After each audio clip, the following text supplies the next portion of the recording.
నమస్కృత్య నరం చైవ నరోత్తమం దేవీం సరస్వతీం తతో జయముదిరేత్. శ్రీమన్మహాభారతం విరాట పర్వం. ఈరోజు దశమి. శ్రీ పరాభవనవ సంవత్సరము, నిజ జ్యేష్ఠ మాసము, శుద్ధ దశమి, భౌమవాసరము. శ్రీమన్ విరాట పర్వము పారాయణము 7వ అధ్యాయం. యుధిష్ఠిర ఉవాచ. శ్రీ వైశంపాయన ఉవాచ. 7వ అధ్యాయం. యుధిష్ఠిరుడు రాజ్యసభలో ప్రవేశించుట. నారాయణం నమస్కృత్య నరం చైవ నరోత్తమం దేవీం సరస్వతీం తతో జయముదిరేత్. వైశంపాయన ఉవాచ. తతస్తుతే పుణ్యతమాం శివాం శుభాం మహర్షి గంధర్వ నిషేవితోదకాం త్రిలోకకాంతమవతీర్య జాహ్నవీం ఋషింశ దేవాంశ పితృనతర్పయన్. వైశంపాయనుడు మిక్కిలి పుణ్యం పిమ్మట మిక్కిలి పుణ్యమై మంగళ స్వరూపిణి మహర్షులు గంధర్వులు సేవించే నీరు కలదై ముల్లోకాలకు అభిలషణీయమైన గంగానదిలో పాండవులు యథావిధిగా స్నానం చేసి ఋషులకు దేవతలకు పితృదేవతలకు తర్పణాలు ఇచ్చారు. వరప్రదానం హ్యనుచింత్య పార్థివ హుతాగ్నిహోత్ర కృతజప్య మంగళ దిశం తథైంద్రీమభితః ప్రపేదివాన్ కృతాంజలిర్ధర్మం ఉపాహ్వయచ్చయనైః. ధర్మరాజు అగ్నిహోత్రము, జపము, మంగళకృత్యము నిర్వహించి ధర్మదేవత ఇచ్చిన వరాన్ని స్మరించి తూర్పు దిక్కునకు తిరిగి చేతులు జోడించి మెల్లగా యమధర్మరాజుని ధ్యానించాడు. యుధిష్ఠిర ఉవాచ.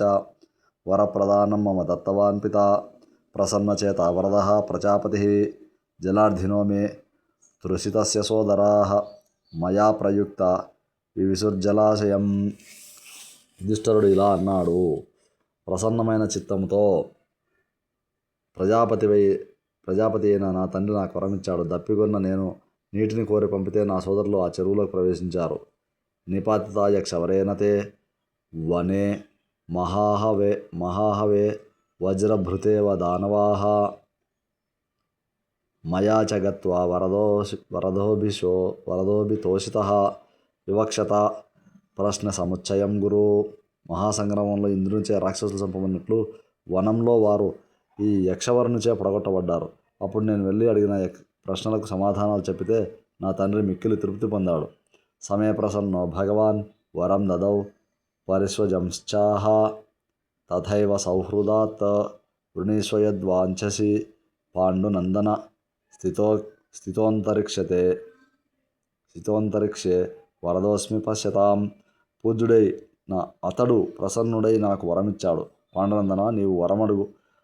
వరదుడనై ఆకాశంలో ఉన్నాను చూడు అని పలికాడు.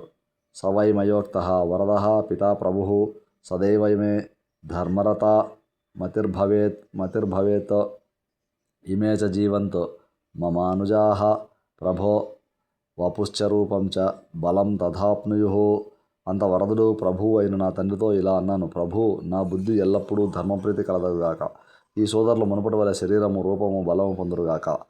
క్షమా చ కీర్తిశ్చ యథాష్టతో భవేత్ వ్రతం చ సత్యం చ సమాప్తిరేవ చ వరో మమైషోస్తు యథానుకీర్తితః న తన్వృషా దేవవరో యదబ్రవీత్. ఓర్పు, కీర్తి కోరినట్లు సిద్ధించుగాక. మా సత్యవ్రతం సమాప్తిందుగాక. ఇదే నాకు వరమగ్గాక అని పలకగానే దేవశ్రేష్ఠుడు ఇది అసత్యం కాదు అని పలికాడు. వైశంపాయన ఉవాచ. ఇత్యేవముక్త్వా ధర్మాత్మా ధర్మమేవానుచింతయన్ తదైవ తత్ప్రసాదేన రూపమేవాభజత్స్వకం. ఇలా చెప్పి ధర్మాత్ముడైన ధర్మరాజు యమధర్మరాజును స్మరిస్తూ అతని అనుగ్రహం చేత తాను కోరిన రూపం వెంటనే పొందాడు. సవై ద్విజాతిస్తరుణ స్త్రీ దండధృక్ కమండలూష్ణీ సధరో న్వజాయత సురక్తమాంజిష్ట వరాంబరః శిఖీ పవిత్ర పానిర్దృశే తదద్భుతం. అతడు యువకుడై త్రిదండము, కమండలము, తలపాగా, మంచి కాషాయ వస్త్రము, తల మీద పిలక, చేతిలో దర్భ కలిగిన బ్రాహ్మణ రూపం పొంది అందరికీ ఆశ్చర్యం కలిగించాడు. తథైవ తేషామపి ధర్మచారిణాం యథేప్సితాహ్యాభరణాంబరస్రజః క్షణేన రాజన్న భవన్మహాత్మానాం. ప్రశస్త ధర్మాగ్ర్య ఫలాభికాంక్షిణీం. అలాగే ధార్మికులు శ్రేష్టమైన ఫలాన్ని కోరిన మహాత్ములు అయిన పాండవులకు వారు కోరినట్లు ఆభరణాలు, వస్త్రాలు, దండలు క్షణంలో లభించాయి. తతో విరాటం ప్రథమం యుధిష్ఠిరః రాజా సభాయాముపవిష్టమావ్రజత్ వైదూర్యరూపాన్ ప్రతిముచ్య కాంచనాన్ అక్షాంస కక్షే పరిగృహ్య వాససా. మొదటగా యుధిష్ఠిరుడు వైఢూర్యం వలె ఎర్రనైన బంగారు పాచికలు గుడ్డలో చుట్టి చంకన పెట్టుకొని సభలో ఉన్న విరాటును చంపించాడు. పాండవులు విరాటును కొలువులో చేరిన క్రమంలో కొన్ని ప్రతుల్లో తేడా కనిపిస్తుంది. సంస్కృత ప్రతికి భిన్నంగా తెలుగులో ముందు వరుసగా పాండవులు, చివర ద్రౌపది చేరారు. ఈ క్రమం పీపీఎస్ ప్రతిలో ఉంది. రాజ్యసభలోకి ధర్మరాజు ప్రవేశించడం కష్టమని అనుకుని తిక్కన దైవయోగంబున విరాటుండు వెడలి వచ్చి బయలు కొలువిచ్చుట చేసి తదాస్థానంబు శేరంబోవునప్పుడు అని వ్రాశాడు. నరాధిపో రాష్ట్రపతిం యశస్వినం మహాయశాః కౌరవవంశవర్ధనః మహానుభావో నరరాజ సత్కృతః దురాసదస్తీక్ష్ణవీశో యథోరగః. బలేన రూపేణ నరర్షభో మహాన్ అపూర్వరూపేణ యథామరస్తదా మహాభ్రజాలైరివ సంవృతోరవిః యథానలో భస్మవృతశ్చ వీర్యవాన్. కీర్తితో కౌరవ వంశాన్ని వర్ధిల్లజేసే మహానుభావుడు, రాజులచే సత్కరింపబడవాడు ధర్మరాజు. అతడు ఇతరులకు చేరశక్యం గాని భయంకర విసర్పం వలె ఉన్నాడు. బలరూపాలతో నరపుంగవుడైన ధర్మరాజు అపూర్వ రూపంతో దివ్యపురుషుని వలె ఉన్నాడు. వీరుడైన ధర్మరాజు దట్టమైన మేఘాలతో కప్పబడిన సూర్యునిలాగా నివురుగప్పిన నిప్పులాగా ఉన్నాడు. అతడు యశస్వి అయిన విరాటుని చేరాడు. తమాపతంతం ప్రసమీక్ష పాండవం రాడిందు వివాభ్ర సంవృతం సమాగతం పూర్ణశశి ప్రభాననం మహానుభావం నచిరేణ దృష్టవాన్. మొదట్లో మేఘావృతమైన చంద్రుని వలె రాను పూర్ణిమా చంద్రుని వలె అనిపించిన అతన్ని విరాటరాజు చూశాడు. మంత్రిద్విజాన్ సూతముఖాన్ విశస్తదా ఏ చాపి కేచిత్ పరితః సమాసతే పప్రచ్ఛకోయం ప్రథమం సమేయివాన్ నృపోపమోయం సమవేక్షతే సభాం. అప్పుడు విరాటుడు తన చుట్టూ ఉన్న మంత్రులకు, బ్రాహ్మణులను, క్షత్రియులను, వైశ్యులను, ఇతరులను ఇలా అడిగాడు. నన్ను చేరిన ఇతడు ఎవరు? ఇతడి సభలో రాజువలె కనబడుతున్నాడే. నతు ద్విజోయం భవితా నరోత్తమః పతిః పృథివ్యా ఇతి మే మనోగతం నచాస్య దాసో న రథో న కుంజరః సమీపతో భ్రాజతి ఛాయమింద్రవత్. నరోత్తముడైన ఇతడు బ్రాహ్మణుడు కాడు, ఇతడు భూపతి అని నా అభిప్రాయం. ఇతని దగ్గర సేవకుడు లేడు, రథం లేదు, ఏనుగు లేదు, కానీ ఇంద్రుని ప్రకాశిస్తున్నాడు. శరీరలింగైరుపసూచితో హ్యయం మూర్ధాభిషిక్త ఇతి మే మనోగతం సమీపమాయాతి చ మే గతవ్యథః యథా గజస్తామరసీం మదోత్కటః. శరీర లక్షణాన్ని బట్టి ఇతడు మూర్ధాభిషిక్తుడైన రాజు అని నా అభిప్రాయం. మదించిన ఏనుగు తామరతోడును చేరుతున్నట్లుగా ఇతడు నిశ్చింతగా నా దగ్గరకు వస్తున్నాడు. శరీరలింగై అనగా ఆజానుబాహుత్వాదిభిః అని శరీరలింగై అన్నదాన్ని తిక్కన చక్కగా వివరించాడు. కర్రచరణాద్యంగ కంబు లేలకో రత్నభూషణ ప్రకరంబు పొందు దొరగే అని ముందు రాజలాంఛనలు పెట్టుకొని తర్వాత తీసివేస్తే అక్కడ తెల్లటి మచ్చలు, ఆనవాళ్ళు కనిపిస్తాయి. చేతులకు, కాళ్లకు ఆ ఆనవాళ్ళు కనిపిస్తున్నాయి ధర్మరాజులో. వితర్కయంతంతో నరర్షభస్తదా యుధిష్ఠిరోభ్యేత్య విరాటమబ్రవీత్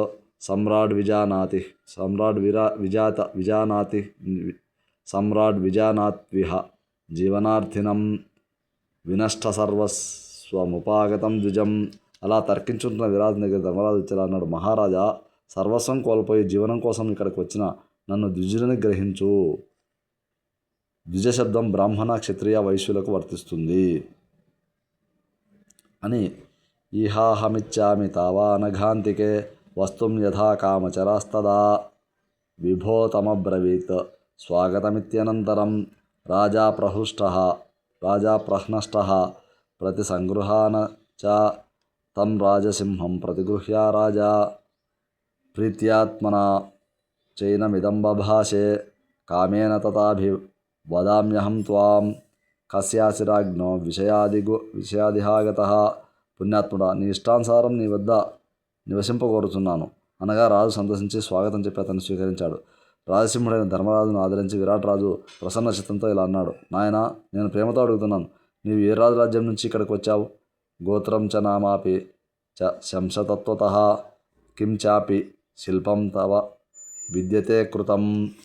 నీ గోత్రమును, పేరును యథార్థంగా చెప్పు. నీకు ఏ విద్యలో నైపుణ్యం ఉందో చెప్పు.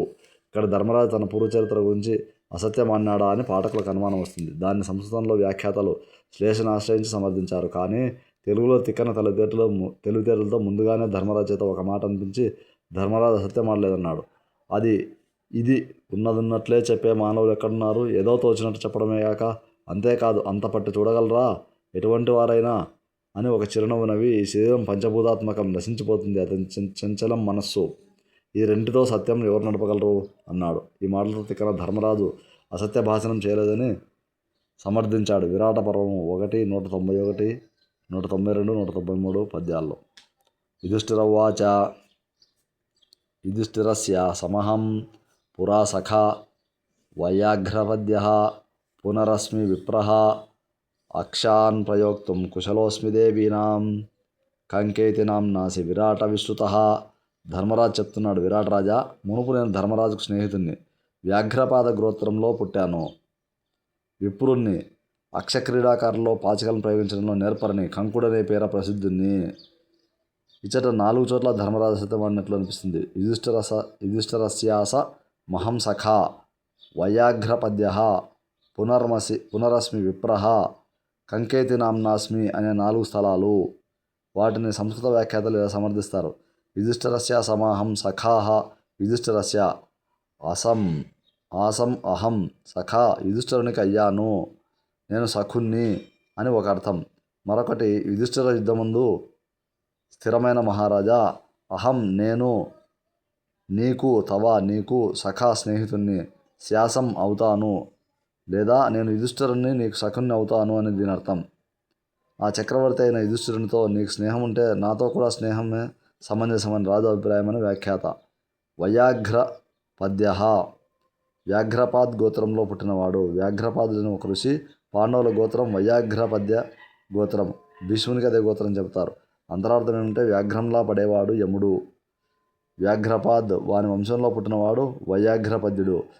పునరస్మి విప్రః, పైగా విప్రుణ్ణి, ధర్మరాజు విప్రుడా, విశేషంగా బ్రాహ్మణాదులను ధనాదులతో పూజించేవాడు అని విప్రశబ్దానికి అర్థము.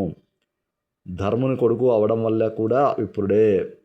కంకహ, ఈ పదం గురించి 1వ అధ్యాయం 24వ శ్లోకంలో వ్యాఖ్యానించారు. కంకహ అంటే ఛద్మద్విజుడని, యముడని విశ్వకోశంలో అర్థాలున్నాయి. యమునికి పుత్రుడు, ఆత్మావై పుత్రనామాసి కనుక తను యముడనే చెప్పుకున్నాడు. అవిప్రో విప్రరూపివేన కంక ఇత్యభిధీయతే అని వ్యాఖ్య. చక్రవర్తి అయిన యుధిష్ఠిరునితో మైత్రి కదలదని చెప్పడం ద్వారా విరాటుడు కూడా అటువంటి మైత్రినే ప్రదర్శించాలని ధర్మరాజు అభిప్రాయము.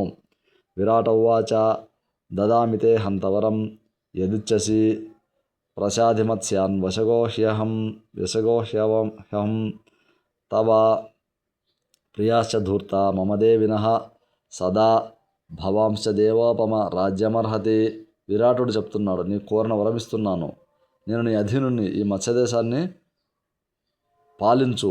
జూత విద్య తెలిసిన జూదరులెప్పుడూ నాకిష్టులే. దైవ సమానుడవైన నీవు రాజ్యానికే తగుదువు. యుధిష్ఠిరవాచ: ప్రాప్తో వివాదః ప్రథమం విశాంపతే న విద్యతే కంచన మత్స్యహీనతః నమే జితః కశ్చన ధారయేద్దనం వరో మమైషోస్తు తవ ప్రసాదజః తః. యుధిష్ఠిరుడు అన్నాడు: మత్స్యరాజా, నరాధిప, జూదంలో హీనుని వల్లను వివాదం రాదని లేదు. నాచే జయింపబడిన వాడెవడు నాకు అప్పు పెట్టకూడదు. నీ అనుగ్రహం వల్ల నాకు ఈ వరముండుగాక. నాచే జయింపబడిన వాడెవడు నాకు అప్పు పెట్టకూడదు. జూదగాల్లో 4 ప్రధాన లక్షణాలు ఉంటాయి. అవి ఛలం, మోసము, బలము, నిహ్నవం, దాపరికము, కలహము. ఈ 4ంటికి తాను లక్ష్యం కాకూడదని కంకుడు ముందుగానే విరాటుని దగ్గర హామీ తీసుకుంటున్నాడు. 4 వరాలను ధర్మరాజు కోరవచ్చునా అని శంకించవలసిన అవసరం లేదు. గతంలో సభలోని ద్రౌపది మాటలను మనం స్మరించుకోవాలి. ఏకమాహుర్వైశ్యవరం వరౌ ద్వౌ క్షత్రియస్య త్రయస్తు రాజ్ఞో రాజేంద్ర బ్రాహ్మణస్య 100 వరాః ప్రస్తుతం ధర్మజుడు బ్రాహ్మణ వేషంలో ఉన్నాడు కాబట్టి వరాలకు పరిమితి ఎక్కువ. విరాట ఉవాచ హన్యామవశ్యం యదితే ప్రియం చరేత్ ప్రవ్రాజయేయం విషయాద్ ద్విజాంస్తదా శృణ్వంతు మే జనపదాః సమాగతాః కంకో యథాహం విషయే ప్రభుస్తదా. విరాటుడు చెప్తున్నాడు, నీకు అప్రియంగా నడిచిన వారిని తప్పక వధిస్తాను. వారు బ్రాహ్మణులైతే దేశం నుండి బహిష్కరిస్తాను. ఇక్కడున్న ప్రజలందరూ నా మాట వినండి. ఈ దేశాలను అయినట్లు ప్రభువునో అట్లే ఈ కంకుడు కూడా. సమానయానో భవితాసి మే సఖా ప్రభూతవస్త్రో బహుపానభోజనః పశ్యేస్త్వమంతశ్చ బహిశ్చ సర్వదా కృతం చైతే ద్వారమపావృతం మయా. ఇక నీవు నా స్నేహితుడవు. నాతో సమానమైన వాహనము, గొప్ప వస్త్రాలు, కావలసిన అన్నపానాలు నీకు సమకూరుతాయి. అంతరంగికంగా బాహ్యంగా నీకోసం మా ద్వారం తెరిచే ఉంటుంది. ఏ త్వానువాదేయు ప్రవృత్తి కర్షిత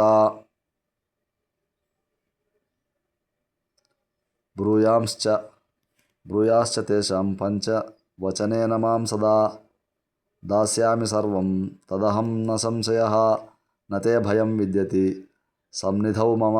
జీవనోపాధి లేక కృషించి విన్నవించడానికి నీ వద్దకు వస్తే వారి మాటలు నాకు చెప్పు, అన్నిటినీ ఇస్తాను. నీవు సందేహించకు, నా వద్ద నీకెట్టి భయమూ లేదు.